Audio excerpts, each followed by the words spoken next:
Hello friends, स्वागत है आपके अपने यूट्यूब चैनल मैथ्स मेला पर। दोस्तों, मैं हूं आर के सिन्हा।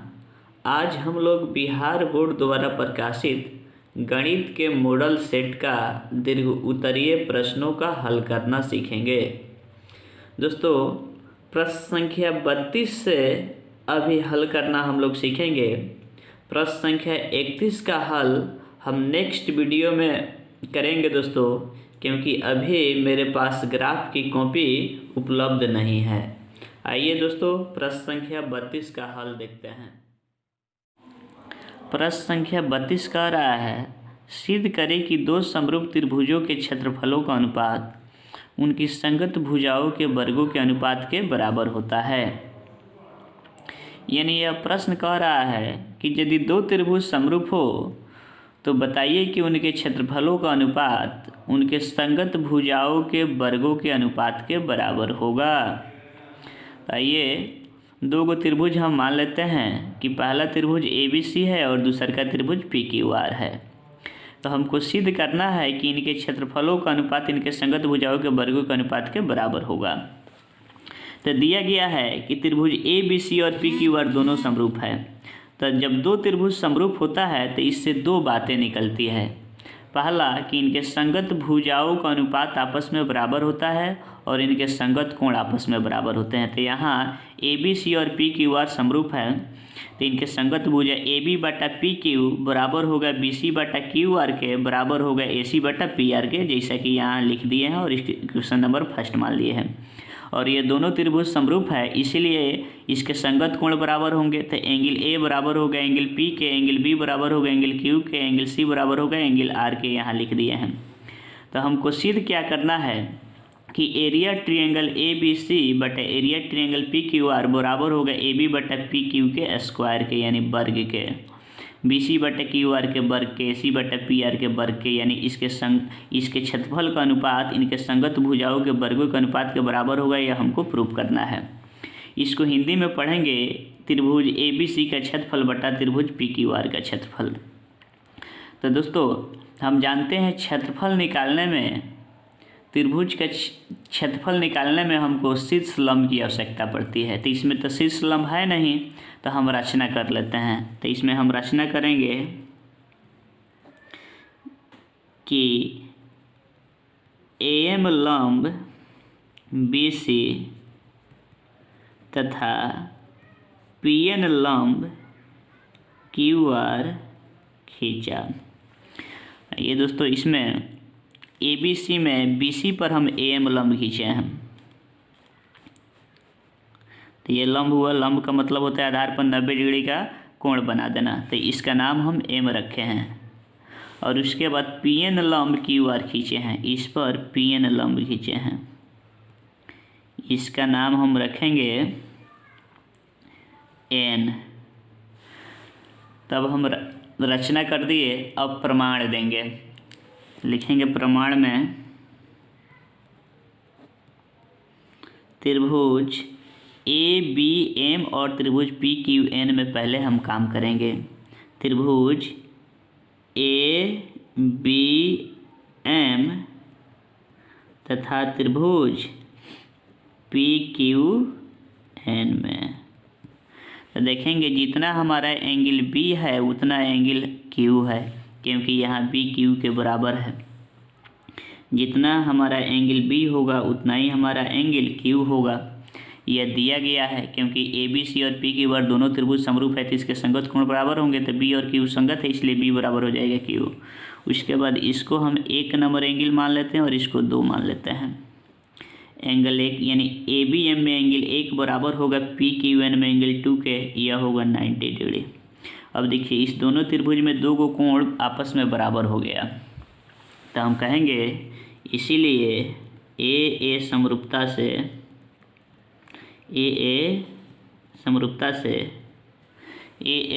से त्रिभुज ABM समरूप हो गया त्रिभुज PQN। तो जब दो गो त्रिभुज समरूप हो गया तो इसके संगत भुजा का अनुपात आपस में बराबर हो जाएगा। तो यहाँ AM बटा PQ यानी AM बटा PQ बराबर हो जाएगा किसके, यानी AM, अच्छा इसे लिख देते हैं AB बटा PQ संगत भुजक अनुपात, तो AB बटा PQ बराबर हो जाएगा किसके, BM बटा QN। तो BM और QN के यूज इसमें नहीं है इसलिए हम नहीं लेंगे, तो यहाँ ले लेते हैं AM, तो इधर लेंगे PN, AM बटा PN, और इसके क्वेश्चन नंबर हम सेकेंड मान लेंगे। यानी ABM त्रिभुज समरूप है त्रिभुज PQN के, इसीलिए इसके संगत भुजक का अनुपात आपस में बराबर होगा। तो AB बटा PQ बराबर होगा AM बटा PN, इसको इक्वेशन नंबर सेकेंड मान लिए। अब इक्वेशन 1 और इक्वेशन 2 को हम देखेंगे कि AB बटा PQ है सब के बराबर है, यानी BC बटा QR AC बटा PR के बराबर है, और यहाँ AB बटा PQ AM बटा PN के बराबर है। तो 1 और 2 से AB बटा PQ ये सब के बराबर है, तो AM बटा PN भी इस पूरे के बराबर हो जाएगा। तो लिखेंगे समीकरण 1 तथा 2 से, यानी समीकरण 1 तथा 2 से, समीकरण 1 तथा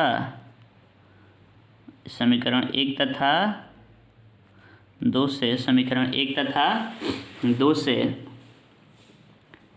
AB बटा PQ बराबर हो जाएगा BC बटा QR बराबर हो जाएगा AC बटा PR बराबर हो जाएगा AM बटा PN, और इसको इक्वेशन नंबर 3 मान लेंगे हम। अब दोस्तों इस त्रिभुज के भुजा में और शीर्ष लंब में यहाँ रिलेशन आ गया है, संबंध आ गया है। तो अब हम आराम से जो है त्रिभुज के क्षेत्रफल निकाल सकते हैं। तो लिखेंगे अब एरिया ट्रायंगल ABC बटा एरिया ट्रायंगल PQR। तो त्रिभुज के क्षेत्रफल होता है दोस्तों 1/2 गुना आधार। तो ABC का आधार हम यहाँ BC मान लेते हैं, तो शीर्ष लंब आधार पर AM है तो यहाँ AM हो जाएगा। नीचे PQR का क्षेत्रफल होगा दोस्तों 1/2 गुना आधार, तो आधार यहाँ QR है और शीर्ष लंब PN है। तब 1/2 से 1/2 कट जाएगा, तो इसको ऐसे लिख देते हैं BC बटा QR इंटू AM बटा PN। अब देखिए दोस्तों इसको लिखेंगे BC बटा QR, और इस AM बटा PN को जगह पर हम BC बटा QR ही लिखेंगे। कहाँ से, तो समीकरण 3 से। देखिए समीकरण 3 में जो है AM बटा PN इस पूरे के बराबर है, तो इसलिए AM बटा PN की जगह पर हम BC बटा QR भी लिख सकते हैं। तब देखिए BC बटा QR कौ बार आ गया, 2 बार, तो यहाँ हम BC बटा QR का स्क्वायर लिख देंगे।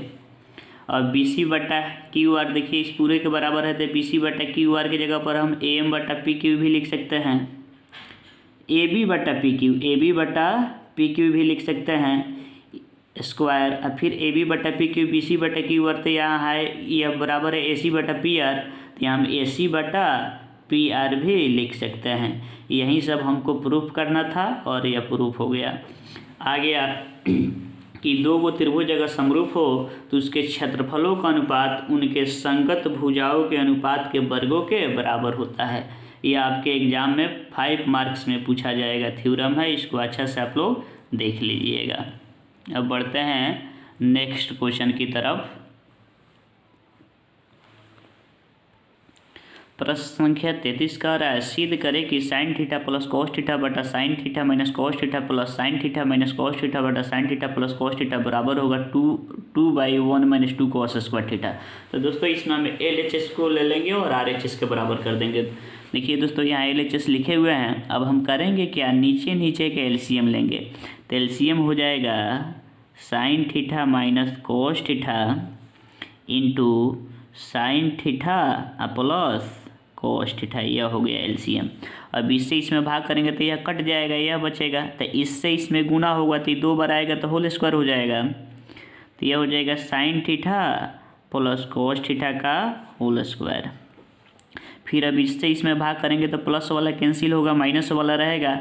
अब इससे इसमें गुना करेंगे तो ये 2 बार आएगा तो होल स्क्वायर बन जाएगा। तो ये हो जाएगा sign theta minus cos theta का होल स्क्वायर।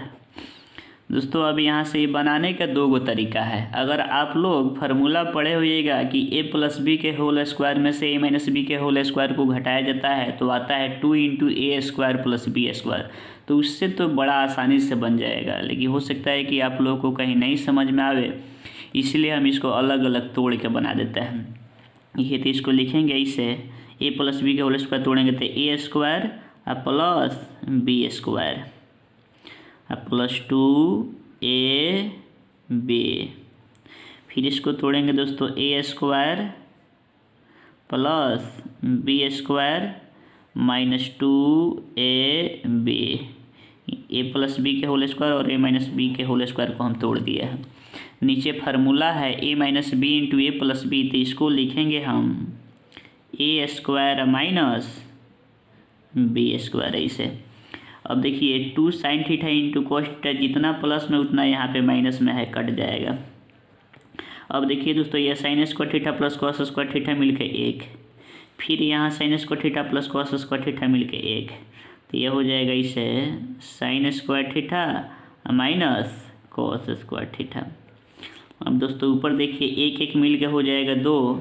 अब हम जो प्रूफ करना है हमको वह दिया हुआ है, देखिए यहाँ पे कॉस के रूप में, लेकिन नीचे एक साइन है तो इस साइन को हम बदल देंगे कॉस में। किस फार्मूला से? तो आप लोग ऐसे एक फार्मूला पढ़े होइएगा, sine square theta plus cos square theta बराबर होता है 1।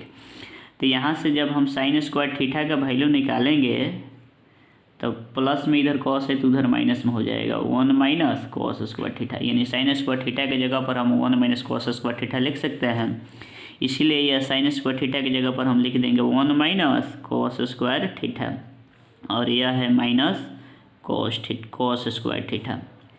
अब ऊपर हो गया 2, नीचे -1। अब यहाँ एगो कॉस स्क्वायर थीटा एगो कॉस स्क्वायर, माइनस में 2 हो जाएगा क्योंकि दोनों माइनस में है, तो -2 कॉस स्क्वायर थीटा। यही हमारा RHS है, और यह बात क्या हो जाएगा? प्रूफ हो जाएगा। इक्वल हो गया ये RHS के, और यह बात प्रूफ हो गया। आइए देखते हैं अगला प्रश्न।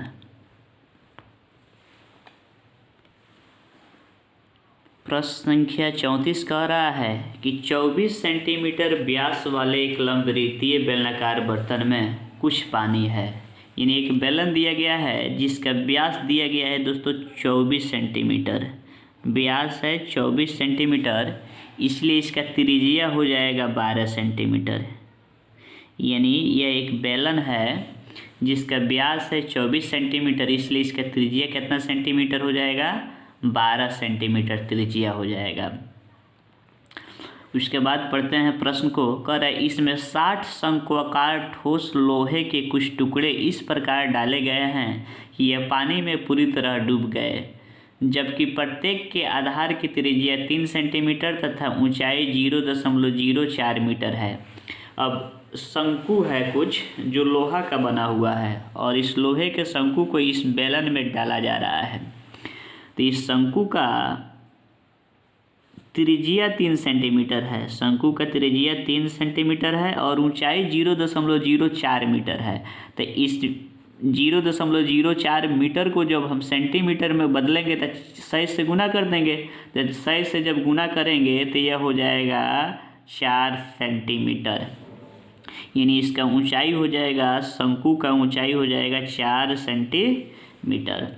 अब देखिए पहले से इसमें कुछ पानी भरा हुआ था, जैसे देखिए मान लेते हैं कि इसमें पहले से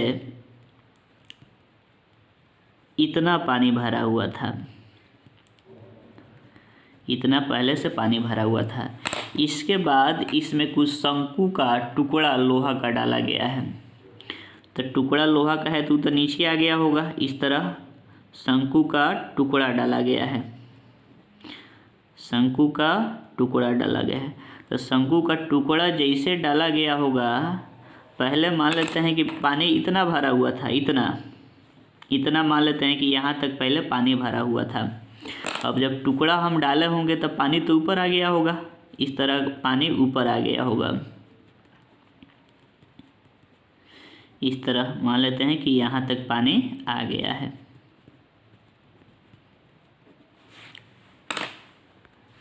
पहले से पानी इतना भरा हुआ था, मान लेते हैं कि उसका ऊंचाई h1 है। बाद में जब इसमें लोहा का शंक्वाकार टुकड़ा डाला गया है तो पानी इतना हो गया है जिसका ऊंचाई हम मान लेते हैं h2। तो पानी में वृद्धि कहाँ से कहाँ तक हुआ है, तो यहाँ से लेकर यहाँ तक हुआ है। अर्थात हम h2 में से h1 माइनस कर देंगे तो हमारा पानी का कितना वृद्धि हुआ है यह निकल जाएगा। यानी पानी का वृद्धि हुआ है h2 माइनस h1। यानी प्रश्न में हमको पानी के स्तर में हुई वृद्धि ज्ञात करना है, अर्थात हमको h2 माइनस h1 का मान निकालना है। तो पहले हम जो है प्रारंभ में कितना पानी था उसका आयतन निकाल लेते हैं, और फिर जब शंकु डालने पर पूरा टोटल आयतन कितना है उसको निकाल लेते हैं। उसके बाद हम h2 में से h1 को घटा देंगे तो हमारा आंसर निकल जाएगा। प्रारंभ में पानी का आयतन बराबर होगा h1 ऊंचाई तक बेलन का आयतन। यानी प्रारंभ में पानी इतना ही था, जब बेलन का ऊंचाई कितना था h1, तो बेलन का आयतन होता है pi R square H, pi R square. तो आर का मान है 12, यानी 12 का स्क्वायर, और एच का मान कितना है h1, तो 12 हो गया। अब 12 का स्क्वायर होता है 144 h1, यानी यह हो जाएगा 144 पाई h1 सेंटीमीटर क्यूब। यानी यह प्रारंभ में पानी का आयतन निकला। अब हम जो है फिर h2 ऊंचाई तक बेलन का आयतन निकालेंगे। h2 ऊंचाई तक बेलन का आयतन होगा h2 ऊंचाई, यानी यहाँ तक बेलन का आयतन होगा कि 60 शंकुओं का आयतन। इसमें शंकु डाला गया है 60 गो लोहा का, तो उसका आयतन और प्लस h1 ऊंचाई तक जो पानी का आयतन था वह दोनों को जब हम जोड़ देंगे तो h2 ऊंचाई तक बेलन का आयतन निकल जाएगा। तो h2 ऊंचाई तक बेलन का आयतन क्या होगा, तो बेलन का आयतन होता है पाई आर स्क्वायर एच, तो ये हो जाएगा पाई आर का मान कितना दिया गया है 12, 12 का स्क्वायर है, और h कितना लेना है तो h2 तक लेना है, तो h2 लेंगे। इधर एगो शंकु का आयतन होता है 1/3 पाई आर स्क्वायर एच, तो हमको 60 गो शंकु का निकालना है, तो 60 से गुना करेंगे तो 60 गुना एगो शंकु का आयतन, तो 1/3 पाई आर स्क्वायर। तो शंकु का त्रिज्या कितना है 3, तो 3 का स्क्वायर हो जाएगा, उसके बाद h हो जाएगा, तो h के जगह पर 4, शंकु का ऊंचाई 4 दिया गया है इसलिए 4 ले लेंगे। अब h1 ऊंचाई तक बेलन का आयतन, h1 ऊंचाई तक बेलन का आयतन आया है 144 पाई h, 144 पाई h1। अब इसी का कैलकुलेशन कर लेना है, तो यहाँ देखिए, तो यह हो जाएगा 12 का स्क्वायर 144 हो जाएगा, तो 144 पाई h2, यह 3 से काट देंगे 20 मतलब में कट जाएगा, इधर हो जाएगा 20 गुना 3 3 9 9 चौका 36 पाई प्लस 144 पाई h1। अब आगे देखेंगे 144 पाई h2, 144 पाई h2, इधर 144 पाई h1 प्लस में है तो इधर माइनस में आ जाएगा 144 पाई h1। इधर हो जाएगा 20 गुना 36 पाई। अब देखिए यहाँ से 144 पाई कॉमन हो जाएगा, तो इसमें हो जाएगा h2 माइनस h1, और इधर हो जाएगा 20 गुना 36 पाई। अब पाई से पाई कैंसिल हो जाएगा, तो अब हो जाएगा h2 माइनस h1 है, गुना करेंगे तो 36 दूना 72, 720, 144 इधर गुना में है तो इधर आ जाएगा बाटा में। अब 12 के पहाड़ा में ये दोनों है, 12 बरहा 1 तो 44, 12 छक 72, फिर 60/12 आया, 60/12, 60/12 आया तो 12 × 5 = 60, यानी H2 माइनस H1 आ गया 5 सेंटीमीटर। तो H2 माइनस H1 यहाँ पे देखिए H2 माइनस H1 पानी में हुआ वृद्धि का हाइट है। इसका मतलब हुआ कि लोहा का शंक्वाकार टुकड़ा डालने पर पानी में वृद्धि 5 सेंटीमीटर की हुई है, तो हमारा आंसर हो जाएगा 5 सेंटीमीटर, यही आंसर हो जाएगा। तो इसको लिख देंगे, अतः पानी के स्तर में हुई वृद्धि बराबर 5 सेंटीमीटर आंसर। आइए बढ़ते हैं नेक्स्ट क्वेश्चन की तरफ। प्रश्न संख्या 35 कह रहा है, भूमि के एक बिंदु से एक 20 मीटर ऊंचे भवन के शिखर पर लगी एक संचार मीनार के तल एवं शिखर के उन्नयन कोण क्रमशः 45 डिग्री और 60 डिग्री है, तो संचार मीनार की ऊंचाई याद कीजिए। यानी यह हुआ भूमि के एक बिंदु से, तो हम मान लेते हैं कि यही वह बिंदु है, इससे एक भवन के शिखर पर लगा हुआ है संचार मीनार। तो संचार मीनार के तल का उन्नयन कोण कितना है 45 डिग्री और शिखर का उन्नयन कोण कितना है 60 डिग्री इस बिंदु से। तो यहाँ से इसके संचार मीनार के तल का उन्नयन कोण है 45 डिग्री और शिखर का उन्नयन कोण है 60 डिग्री यहाँ से।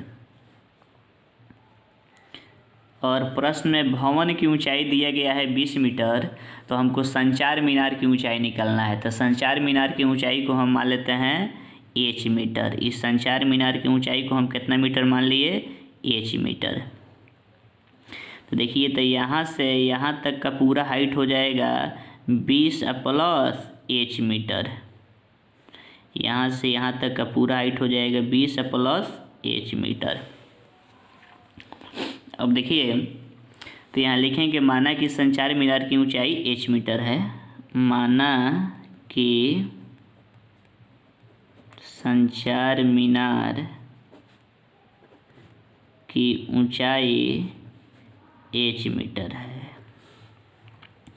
कहेंगे। इसलिए अब हम काम करेंगे पहले इस त्रिभुज में, तो इसका नाम रख देते हैं ABCD।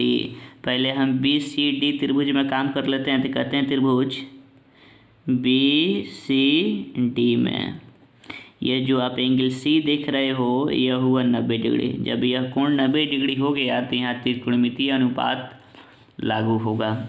तो यहाँ 45 डिग्री के साथ हम tan लेंगे, तो tan में होता है लंब बटा आधार, तो यह हो जाएगा थीटा, तो सामने हो जाएगा लंब, यह हो जाएगा आधार, तो यह निकल जाएगा। तो यहाँ लेंगे tan 45 लेंगे तो हो जाएगा BC बटा CD।